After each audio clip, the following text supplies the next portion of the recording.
An HOA president fenced off half my 500-acre family ranch, illegally.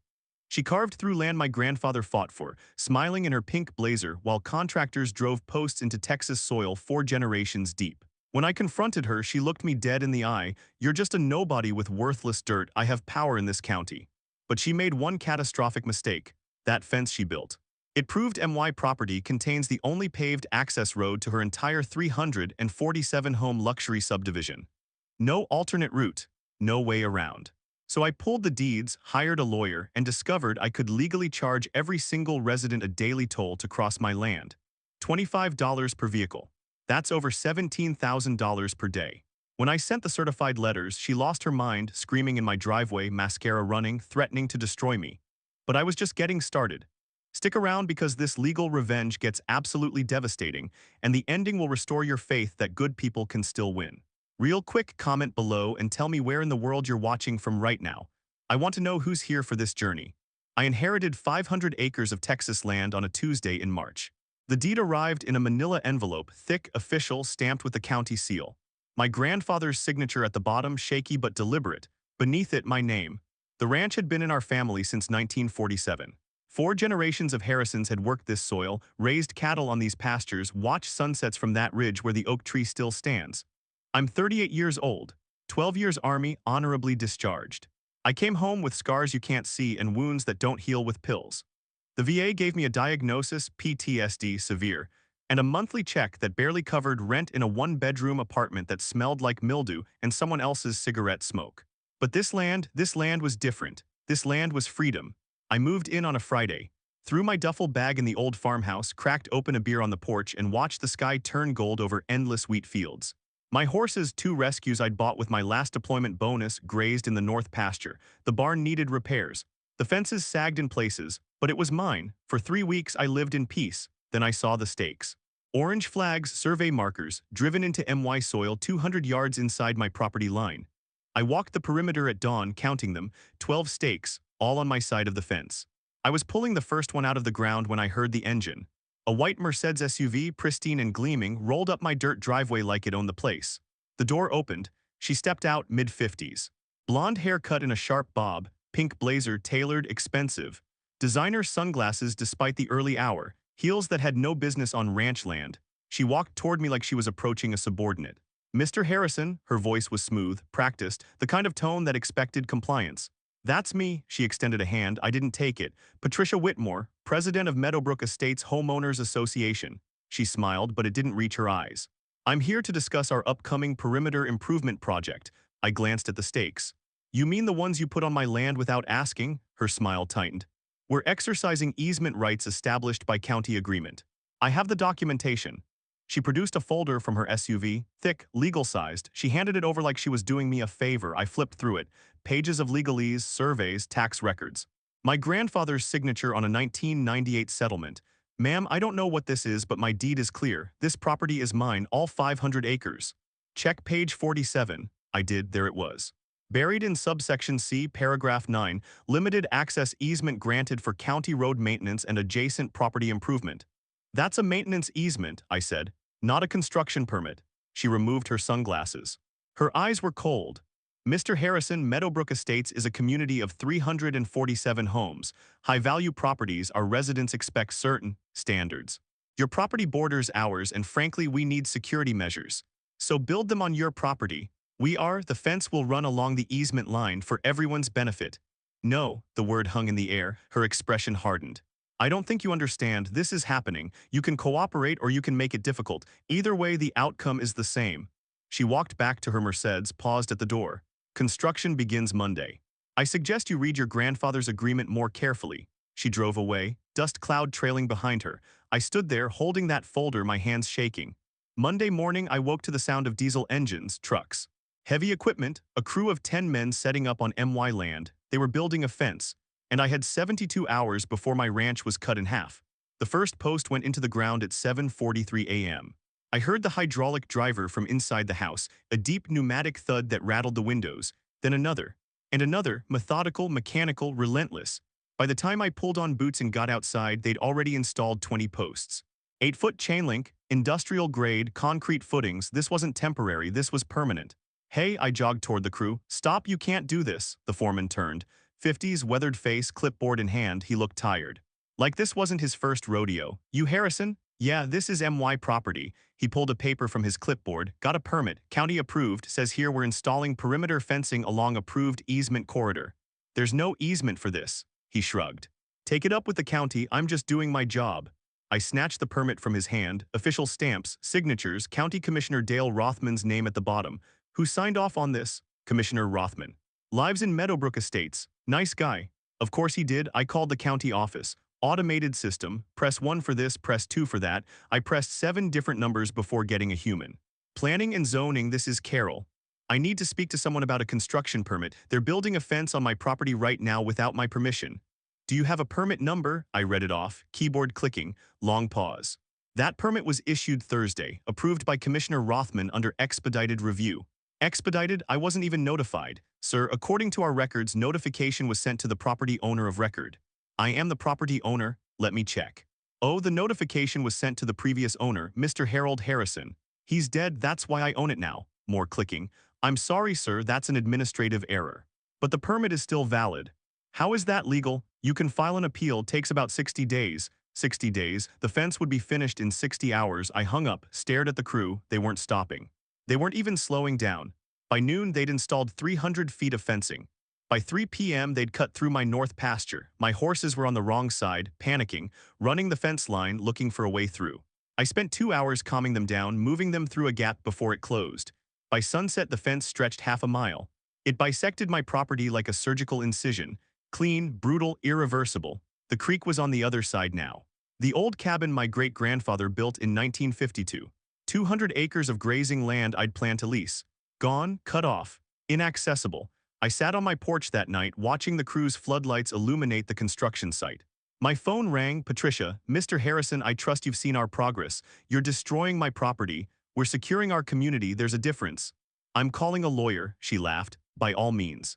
But I should warn you, I know every attorney in this county, and the judge, he lives 2 doors down from me. You can't just... I already did. Meadowbrook Estates has resources, Mr. Harrison. We have 347 families, each paying $400 monthly HOA dues.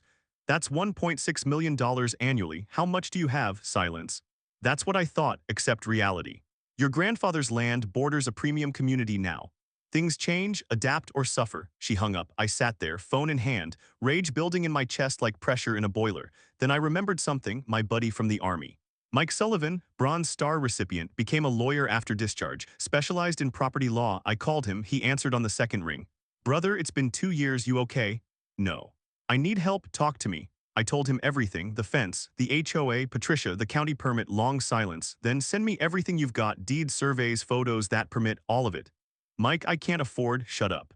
You don't pay me, your family. For the first time in 3 days, I breathed. I'll come down this weekend, we're gonna bury these people. The fence was finished Wednesday morning, but I had a weapon now, and her name was Patricia Whitmore. Mike arrived Saturday morning in a black Ford F-150, battle-scarred and road-worn like the man himself. He stepped out wearing jeans, boots, and a Texas A&M shirt. But his eyes, those were lawyer eyes now. Sharp, calculating, predatory. We shook hands. He pulled me into a hug. Let me see it. We walked the fence line, 1,200 feet of chain link cutting through golden wheat fields like a scar. Mike didn't speak, just walked, observing, recording video on his phone, taking notes. At the north end where the fence blocked access to the creek, he stopped. Who uses that creek? I do, my horses. Been family water source since the 40s. They cut you off from your water? Yeah, he smiled, not friendly, tactical. They're done. Back at the house, Mike spread documents across my kitchen table.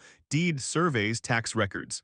Patricia's folder, the county permit. He worked for 3 hours, coffee going cold beside him, legal pad filling with notes. Finally, he looked up. Brother, you're not just in the right. You're in a position to completely destroy them. How? He tapped the survey map. This fence, it's 15 feet inside your property line, not on the easement, on your land. The permit says the permit is based on a fraudulent survey. Look, he showed me 2 maps, the county's version, the actual recorded plat from 1998. They moved the line, not much, just enough to justify the fence. But it's wrong, so we sue to remove it. Better, his grin widened. We sue to remove it and revoke any implied easement, because here's the beautiful part, Meadowbrook Estates uses the county road through your property as their primary access to the highway. I blinked. What? The main entrance to their subdivision. It connects to County Road 17. That road cuts through your property for 1.3 miles before hitting the highway. Your grandfather granted pedestrian easement in 1998. Not vehicle easement, but cars use it every day. Exactly, implied easement by long-term use, but their aggressive action here building this fence claiming dominion over your land that severs the implied easement doctrine. You can revoke access. My brain caught up. I mean you can block the road legally, and their only alternate route is 18 miles through unpaved ranch roads. Mike, there's 347 homes, each with an average of 2 cars. That's almost 700 vehicles using your road daily, without permission, without compensation. Can I actually stop them? He leaned back. You can do better. You can charge them. What? Texas Transportation Code allows private road owners to levy reasonable maintenance fees. If a private road is the primary access to a residential development, the owner can charge per vehicle tolls. The room tilted. How much? Whatever's reasonable, 10 bucks, 20, 50, the statute doesn't specify, just says reasonable. I did the math, 700 cars, even at $10 each, 7,000 per day, 210,000 per month. Mike, that's insane.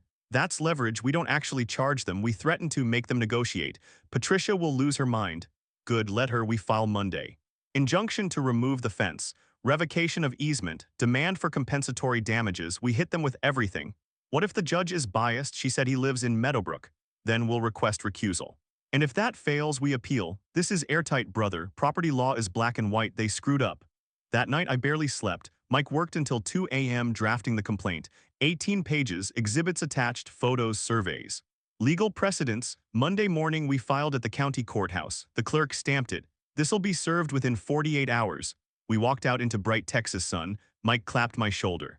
Now we wait for the explosion.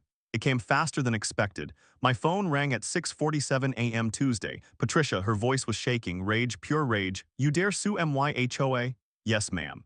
See you in court. You arrogant piece of. I hung up. 3 hours later I was served. Counter lawsuit. The HOA was suing me for harassment, for disturbing the peace, for unkempt property lowering home values. Mike read it. Laughed. Desperation. They've got nothing, but it means they're scared. What now? Now we go to war. Thursday morning, county courthouse. Built in 1923, limestone and oak, smelling like floor wax and old paper. I wore my best shirt, jeans, boots. I looked like what I was, a rancher. Patricia arrived with 3 lawyers. They wore suits that cost more than my truck, leather briefcases, silk ties. They walked in formation like a corporate infantry unit. Patricia wore red today. Blazer, pencil skirt, hair perfect. She sat in the front row, spine straight, radiating contempt. She didn't look at me. Judge Harold Morrison entered. Late 60s, weathered face, rancher background according to Mike's research. Good sign. All rise. We stood. Be seated. Case number 2024 CV-1847.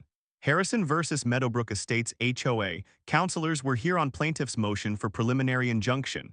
Patricia's lead attorney stood. Preston Caldwell, mid-40s, partner at Caldwell and Associates. He smiled like a shark. Your Honor, this is a frivolous suit brought by a disgruntled neighbor attempting to extort a peaceful community. Mr. Harrison claims our lawfully permitted fence encroaches on his property. Our survey conducted by licensed professionals proves otherwise.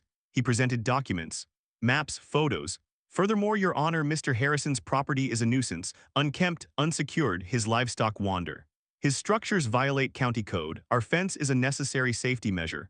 That's a lie, I whispered. Mike squeezed my arm. Wait, Caldwell continued. We ask the court to dismiss plaintiff's motion and award sanctions for abuse of process.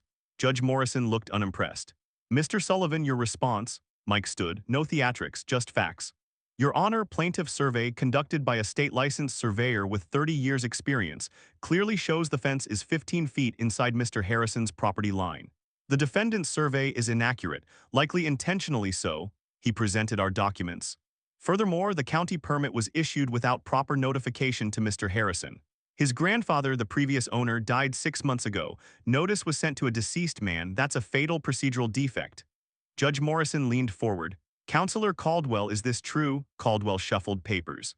Your Honor, that's an administrative oversight. An oversight that allowed your client to build a fence on someone else's land. We acted in good faith based on county approval. Good faith? Mike's voice sharpened. They cut off Mr. Harrison's access to his water source. They bisected his ranch, and they did it knowing he wasn't properly notified. The judge turned to me. Mr. Harrison, you're the property owner? Yes, sir. Did you give permission for this fence? No, sir. I told them to stop, they did it anyway. Patricia stood up. Your Honor, that's not— Mrs. Whitmore, sit down, you'll have your turn. She sat, face flushed. Judge Morrison reviewed the documents, long silence, the courtroom clock ticked. Finally, I'm issuing a temporary restraining order. The fence remains pending full trial, but the HOA is prohibited from any further construction on or near Mr. Harrison's property. We'll reconvene in 30 days for a full evidentiary hearing. Your Honor, Caldwell started. That's my ruling. Anything else? No, Your Honor. We're adjourned. The gavel cracked. Patricia's lawyers immediately huddled, whispering, planning. Mike and I walked out. That's a win, he said. Doesn't feel like it. The fence is still there. For now, but we just got 30 days to build our case, and brother, we're going to make it bulletproof. In the parking lot, Patricia's voice cut through the air. Mr. Harrison, I turned. She was marching toward me, heels clicking on asphalt, face twisted with rage. She stopped 3 feet away, close enough that I could see the tremor in her hands. You just made the biggest mistake of your life. Is that a threat? It's a promise. I have connections in this county, the sheriff, the tax assessor, the building inspector, people who owe me favors. Sounds like corruption. Her smile was venom. Sounds like power. Enjoy your little victory. It won't last. She walked away. Mike watched her go. She's going to come at you hard now. Let her. But driving home, my hands shook on the wheel because I knew she meant every word. It started small. Monday morning, a county inspector showed up at 7 a.m., building code compliance. He walked my property for 2 hours, taking photos, making notes. Your barn needs permits for the recent repairs. I haven't done any repairs. Records say otherwise. He handed me a citation, $500 fine, 30 days to produce documentation or face additional penalties. Tuesday, the fire marshal, anonymous complaint about improper fuel storage.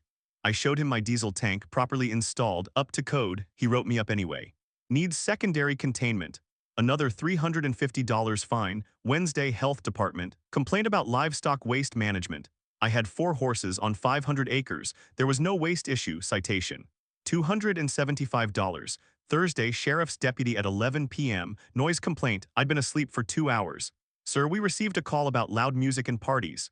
Deputy, I live alone, no music. No party. He looked around, saw nothing. Well, if we get another call. Who made the complaint? Anonymous. Friday, my mailbox was knocked over, tire tracks in the dirt, deliberate. Saturday morning, I found nails scattered across my driveway. 20 of them. Industrial roofing nails. I documented everything, photos, timestamps, saved every citation. Mike was livid. They're trying to bury you in bureaucracy. It's working. These fines add up. Don't pay them, we'll fight every single one. But the stress was crushing. I couldn't sleep, couldn't eat. Every car that passed my property felt like a threat. Sunday afternoon, I decided to attend the HOA meeting. Meadowbrook Estates Clubhouse. 7 p.m. Emergency community meeting according to the sign. I wasn't invited. I went anyway. The room was packed. 200 people, maybe more, folding chairs arranged in rows. Coffee station in the corner, fluorescent lights buzzing overhead. I walked in, conversations stopped. Heads turned. Patricia was at the podium, microphone in hand. She saw me. Her smile was ice. Ladies and gentlemen, we have an uninvited guest. This meeting is about me. I have a right to be here. This is a private HOA meeting. You're discussing MY property. That makes it my business. Murmurs rippled through the crowd. An older man stood, expensive watch, golf shirt. Who the hell do you think you are, interrupting our meeting? I'm the guy whose land you built a fence on. Your land? A woman in yoga clothes laughed. You inherited some dirt. We bought our homes. We have investments to protect. Patricia raised her hand. Silence. Mr. Harrison, since you're here, why don't you explain to our community why you're trying to extort us? I'm not extorting anyone. I'm defending my property. By threatening to block our access road, gasps from the crowd. I hadn't threatened that, not publicly, but she was getting ahead of the narrative. You built a fence on my land without permission. I'm asking you to remove it. And if we don't, you'll charge us tolls to use the road. Patricia's voice rose. You'll hold 347 families hostage. The room erupted, shouting, anger. That's not— Liar, someone yelled. Greedy bastard, sue him. Patricia let it build, then raised her hand again. Quiet returned. Neighbors, I propose we authorize legal action, full litigation. We will not be bullied. All in favor? A forest of hands. Motion passes. Mr. Harrison, you're going to regret this. I walked out through a gauntlet of hostile faces. Someone spat near my feet. Outside, I leaned against my truck, heart hammering. Mike called. How'd it go? They voted to sue me into the ground. Expected, we'll be ready. That night, I couldn't sleep. At 2 a.m., I heard engines. Loud, close. I looked out the window. 3 trucks, HOA security patrol. Driving along my fence line, high beams pointed at my house. Revving engines, harassment. I grabbed my phone, started recording. They circled twice, then left. I sent the video to Mike. His response. We've got them now. But 2 nights later my barn caught fire, and I watched 4 generations of family history burn to ash. The flames reached 30 feet high. Orange and red against the black Texas sky, consuming my grandfather's barn like it was made of paper. The heat hit my face from 50 yards away. I could smell burning wood, diesel, rubber. I'd been asleep. The smoke alarm woke me at 3:17 a.m. By the time I got outside, the entire structure was engulfed. I called 911, then grabbed a hose, useless, like fighting a wildfire with a garden sprayer. Fire trucks arrived 20 minutes later, rural response time. By then the barn was gone. They sprayed water on the smoldering remains, made sure it didn't spread to the house. The fire marshal showed up at dawn. Same guy who'd cited me for fuel storage. He walked the perimeter, took samples, photos, accelerant detected, gasoline probably, this was arson. I know, you know who did it, I have suspicions. We'll investigate, but his tone said otherwise. He lived in Meadowbrook Estates. I'd seen his address on the citation paperwork. After he left, I stood in the ashes. My grandfather's tools, gone. Leather saddles from the 40s, gone. Photo albums my grandmother stored here, gone. 50 years of family history reduced to charcoal and twisted metal. I found a blackened horseshoe. The first one my dad ever taught me to forge. I held it, still warm, and something inside me broke. I sat in the dirt. Stared at nothing, felt nothing. My phone rang. Mike, I heard you okay. No, I'm coming down. Don't, there's nothing to do. Brother, listen to me. I hung up. I sat there for hours. Sun rose, didn't move. My sister called from Oregon. I saw the news. Are you safe? Yeah, come stay with me, please. This isn't worth it. This land is all I have left. Then sell it, start over. Grandpa didn't raise a quitter. Grandpa didn't have to fight an HOA with unlimited money. Maybe she was right. Maybe I should just take whatever offer came and disappear. I spent that day sitting on my porch, rifle across my lap, unloaded, but I didn't care anymore. Let them come. Let them try. Evening came, my phone buzzed. Text from Mike. Check your email, found something. I opened my laptop. Mike had sent a PDF. Texas Property Code, Section 181.003. Private road maintenance fees, a highlighted section.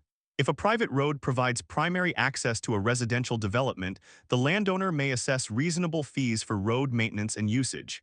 Another document, county records. The road through my property, County Road 17, wasn't actually a county road. It was a private road maintained through informal agreement, my grandfather's agreement, which died with him. A third document. Survey map showing Meadowbrook Estates.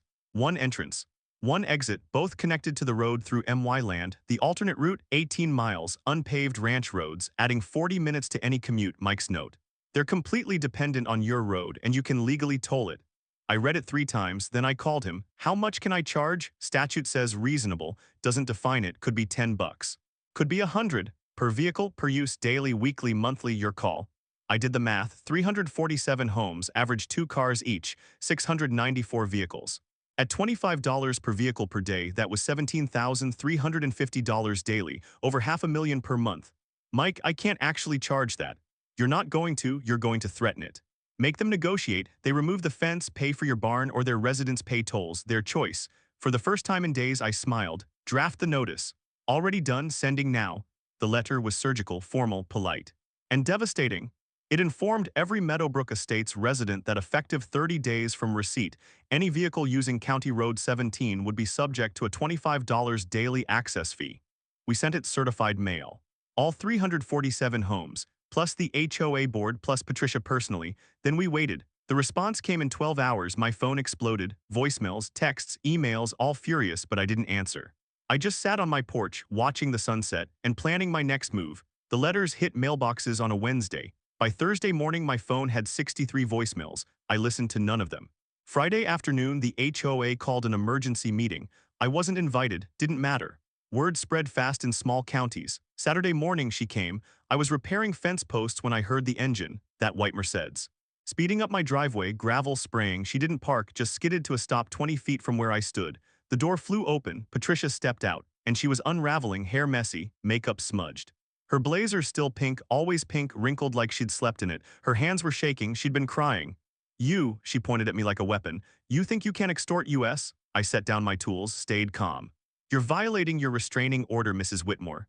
I don't care. She was screaming now, full voice. Raw, you've ruined me, do you understand that? The board is talking about removing me, residents are threatening lawsuits.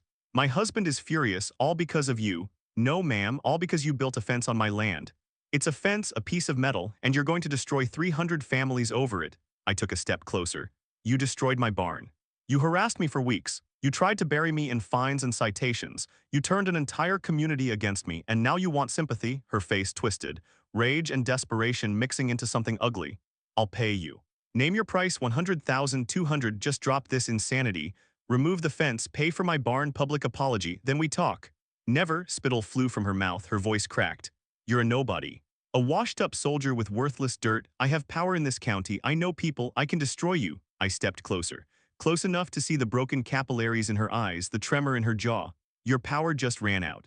Because in 30 days, I'm installing a toll booth, and every single one of your neighbors is going to pay $750 a month to cross my land, and they're going to blame you." Her breath hitched. You can't." "I can.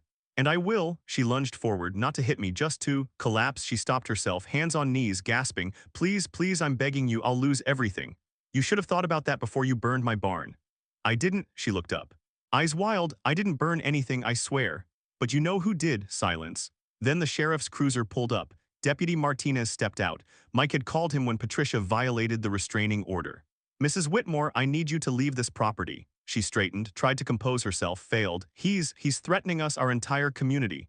"Ma'am, you're in violation of a court order. Please leave now or I'll have to arrest you." She looked at me one last time, mascara streaked down her face. "This isn't over." "Yeah, it is." She got in her Mercedes, sat there for 10 seconds, hands on the wheel, then drove away. Slow this time, defeated. Deputy Martinez turned to me. "She's losing it." "I know. Watch your back. Desperate people do desperate things." He left. I stood in my driveway, heart pounding, hands steady. I'd just broken Patricia Whitmore, but Mike was right, this wasn't over. That night my phone buzzed, email from an address I didn't recognize, subject, "You've been WRNED." I opened it, photos, me at the VA hospital. Medical documents, PTSD diagnosis, therapy notes, a message, "Everyone will know what you really are, unstable, dangerous, unfit." She'd hired a private investigator, illegally obtained my medical records. I forwarded it to Mike immediately. His response came in seconds, "That's a felony, we've got her." But lying in bed that night, I realized something. She was willing to commit crimes now, which meant she was capable of anything. And I had 30 days until the toll went into effect.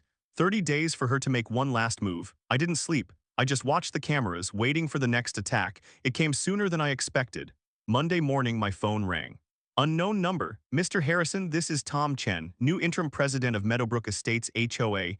Where's Patricia? She's been removed from the board, voted out 6-1, that's why I'm calling." His voice was different, tired. "Genuine, we'd like to negotiate in good faith, no lawyers, just conversation." I paused. "When?" "Today, noon, if you're willing." I called Mike. He was skeptical. "Could be a trap. Or it could be an out." "You want this over?" "Yeah." "I do." We met at a neutral attorney's office downtown. Conference room with a long table, water pitchers, legal pads. Tom was mid-40s, engineer, glasses. Looked like a man who'd been awake for 3 days. "Mr. Harrison, on behalf of Meadowbrook Estates, I apologize. What happened under Patricia's leadership was wrong, illegal, and we want to make it right." First genuine apology I'd heard. "I'm listening. We'll remove the fence. Completely within 90 days. 30, he nodded. "Agreed, we'll also pay for reconstruction of your barn, fair market value, 100,000. We can do 85, Mike leaned in.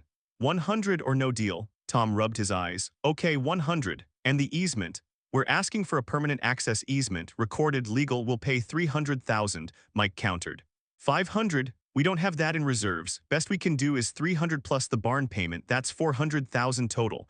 I looked at Mike, he nodded slightly. "I want one more thing, a written apology. Published in your HOA newsletter, signed by the entire board." Tom didn't hesitate. "Done." We shook hands. The paperwork took a week to draft. Mike reviewed every word, 16 pages, airtight. Fence removal began the following Monday. Same crew that built it. The foreman grinned at me. "Never seen this before, building something just to tear it down." I watched every post come out of the ground, every section of chain link removed, every hole filled. It took 3 weeks. When the last post was pulled, I stood in the empty field where the fence had been. Golden wheat swaying, no barrier, no scar, just land.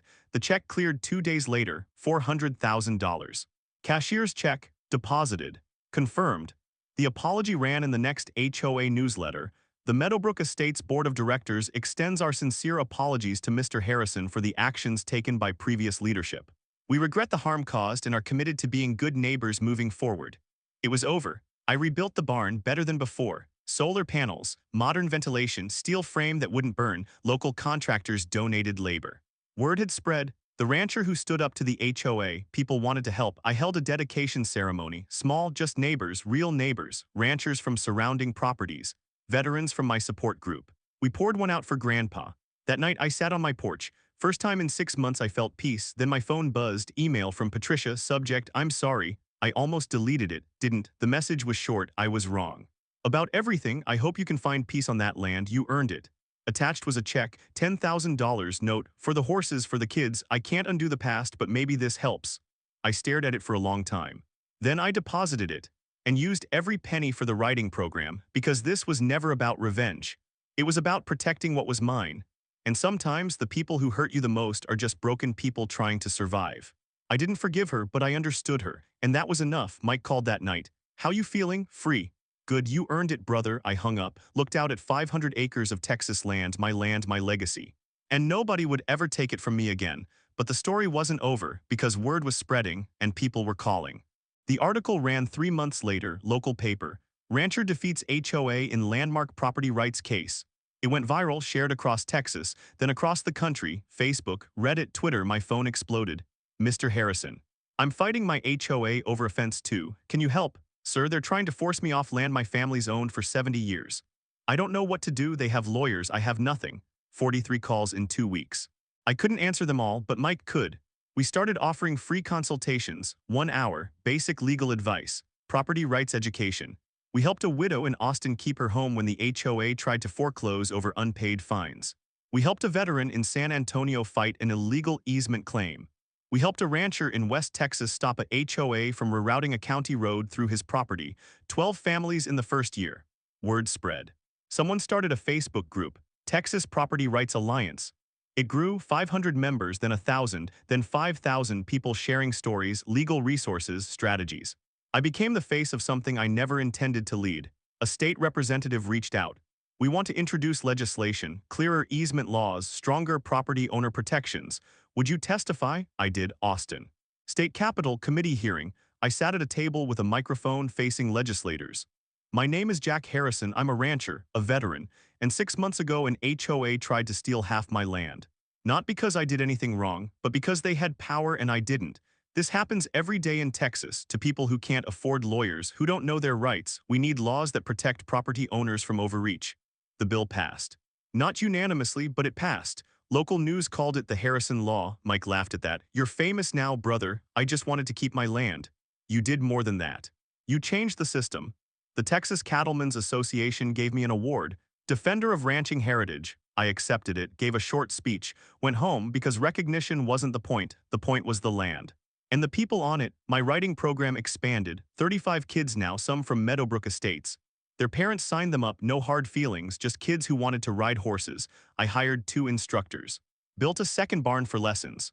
Started a veterans therapy program, equine therapy, free for any veteran who needed it, 60 participants the first year. One of them was a Marine, young, Iraq veteran. PTSD so bad he couldn't hold a job.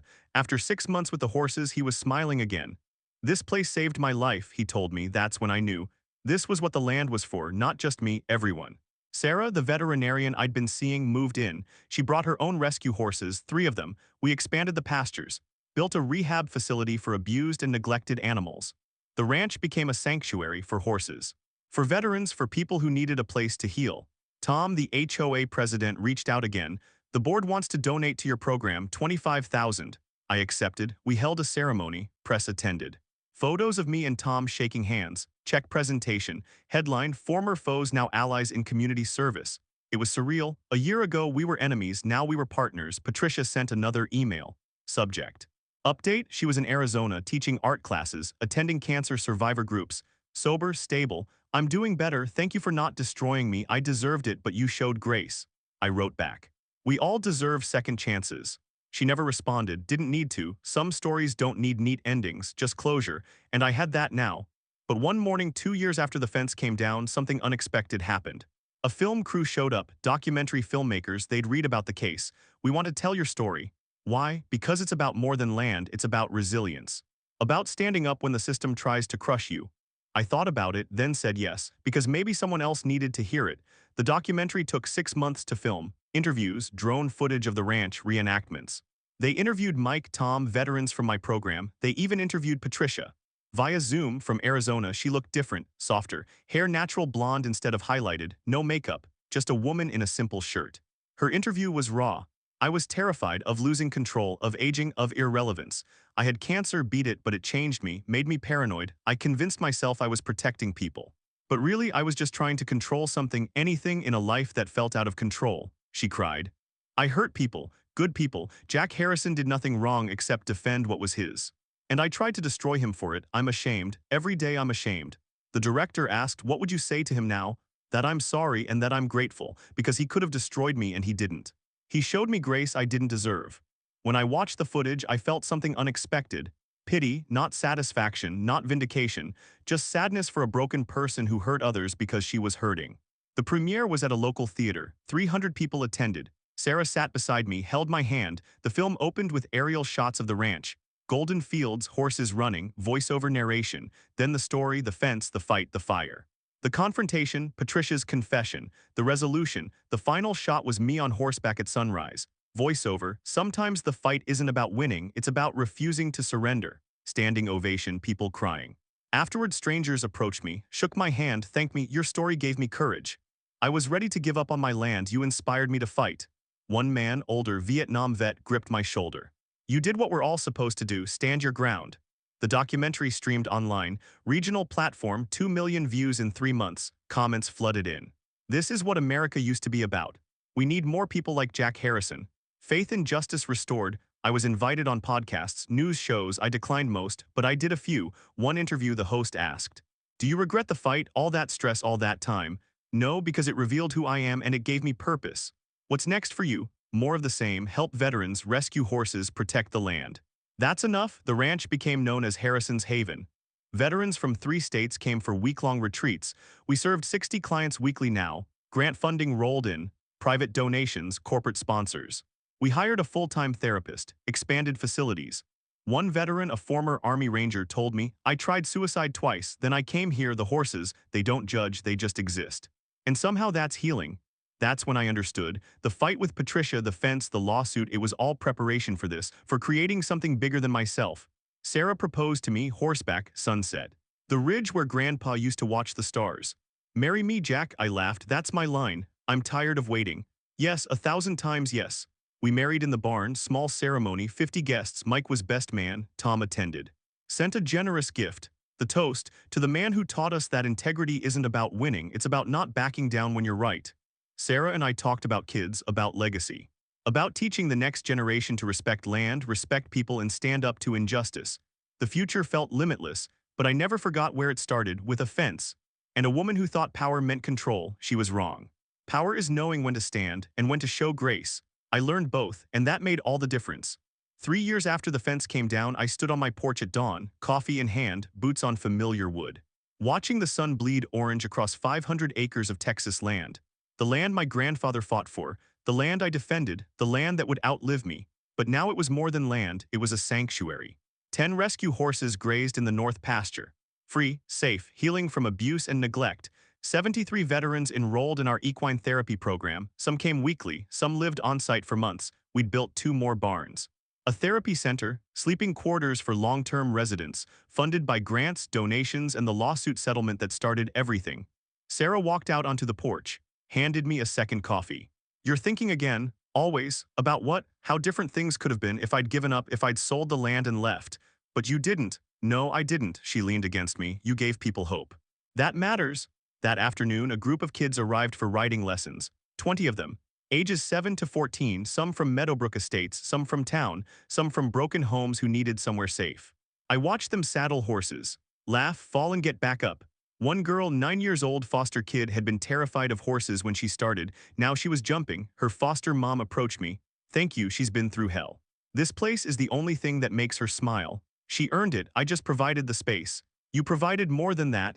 Later, Tom stopped by. We'd become friends over the years. Board wants to fund a scholarship. For kids in your program, $5,000 annually. That's generous. It's the least we can do. Meadowbrook has a reputation to rebuild. You're doing fine, he shook my hand, left. That evening Mike called, got another one. Family in Dallas, HOA trying to foreclose over a fence dispute. Send me the details, will help. Over 3 years we'd helped 47 families, saved 12 properties from foreclosure, won 8 lawsuits. educated hundreds about their rights. The Texas Property Rights Alliance had 15,000 members now, chapters in 6 states. I wasn't leading it, just advising, because my place was here, on this land, doing this work. Sarah sat beside me that night, fireplace crackling, dogs asleep at our feet. I'm pregnant, I froze. What? She smiled. 3 months. I pulled her close, didn't trust my voice. A kid, our kid, 5th generation on this land. We're naming him Harold, she said, after your grandfather. What if it's a girl? Then we're naming her Harriet, still counts. I laughed, first real laugh in weeks. The ranch would continue, the legacy would continue, not just mine, ours. That night I walked the property, moonlight on wheat fields, stars thick overhead.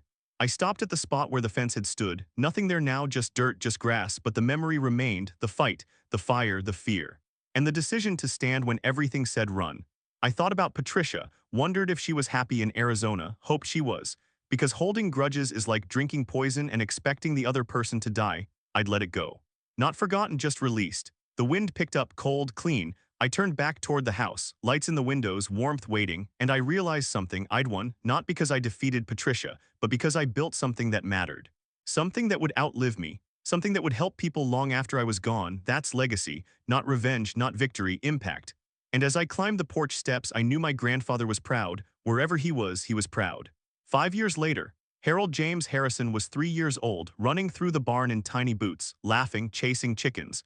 Sarah was pregnant again, a girl this time. We'd name her Harriet, just like we said. The ranch had grown beyond anything I'd imagined. Harrison's Haven now served 200 veterans annually, full-time staff of 12, partnerships with VA hospitals across 3 states. We'd rescued 43 horses, rehabilitated 37, adopted 22 into loving homes.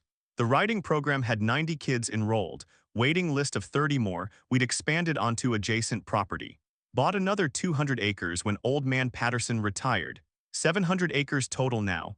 Room to grow, room to heal, room to build something that would last generations. The documentary had become a teaching tool. Universities used it in property law classes. Advocacy groups screened it at events. I'd spoken at conferences, written articles, testified before Congress about HOA reform, not because I wanted attention, but because the fight I'd won wasn't just mine. It belonged to everyone who'd ever been pushed around by people with power. And if my story gave them courage, then the pain was worth it. Tom and the Meadowbrook board had become allies. True allies, they donated $50,000 annually to our programs, volunteered at events, sent their kids to our writing lessons. The fence was a memory now, buried under years of healing and growth. One afternoon, I received a letter. Handwritten Arizona postmark. Patricia, I almost didn't open it, but curiosity won. The letter was short. Jack, I'm 5 years sober, 5 years in therapy. I teach art to kids now. Help cancer survivors process trauma through painting. I'm happy, truly happy, for the first time in decades.